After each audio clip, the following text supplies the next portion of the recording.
Duly noted, 4/6/2013. Dr. Kathy Dooley, Doctor of Chiropractic, Master of Science in Clinical Anatomy. I'm also working on my Master's in Acupuncture and Oriental Medicine. A big part of my practice and the way that I treat patients is not only teaching them how to move, but also teaching them when they have to sit, how to do it correctly. I highly recommend my patients don't sit for longer than 20 minutes. It's really not great on the back, it's highly compressive. There's not a great way to sit, but if you have to sit, if you're in situations where you need to sit, then I need to coach you on how to do that. So let's say you're at a restaurant and you're seated and it's not really socially acceptable for you to stand during the meal. What you'll want to do is remember some posture cues: head up, chin in, the shoulders are down and back and relaxed, the guts braced and the butt's tight.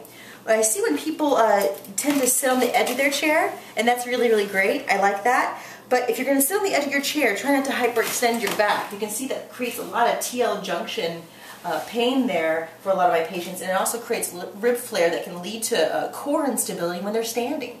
So pull the ribs down. You can't really squeeze the buttocks much when you're seated, but getting that pressure off the middle of your back is a good idea. But keeping the head back, the chin in, is always a good idea whenever you're at a restaurant, behind your desk at work. Some people like to sit all the way back in their chair. I'm not the hugest fan of that. I'd rather you sit a little more forward and train your postural stability muscles. Stu McGill, Dr. Stu McGill, PhD, likes to give a great drill for a micro break. If you're seated in your chair for a long period of time and you feel yourself fall into gravity, a great way to protect your back against compressive forces is to get yourself upright and then act like you're climbing a chair. That can be a great little micro break you can take at work if you can't leave your desk. I honestly just pop right up, nice and easy, and then sit back down. You won't find me sitting very long. If you know me well, and you already know this is true. Well, let's say you're behind the computer.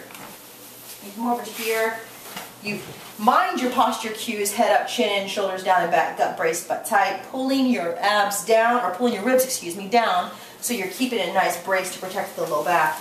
You can separate your legs out a little bit or bring them in close. Just don't cross your legs. Crossing the legs is not so great for you. It actually throws the pelvis off, can create some instability in the pelvis.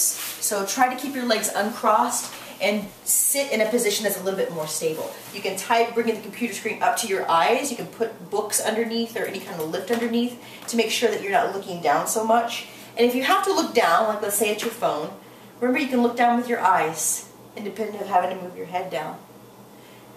The rule of thumb is always to not sit, if you can, to get up. But if you have to sit, then remember these rules to help you protect the back in those cases so that sitting doesn't undo you. The whole key is to teach yourself to stop hurting yourself. Dr. Kathy Dooley. I'll see you next time.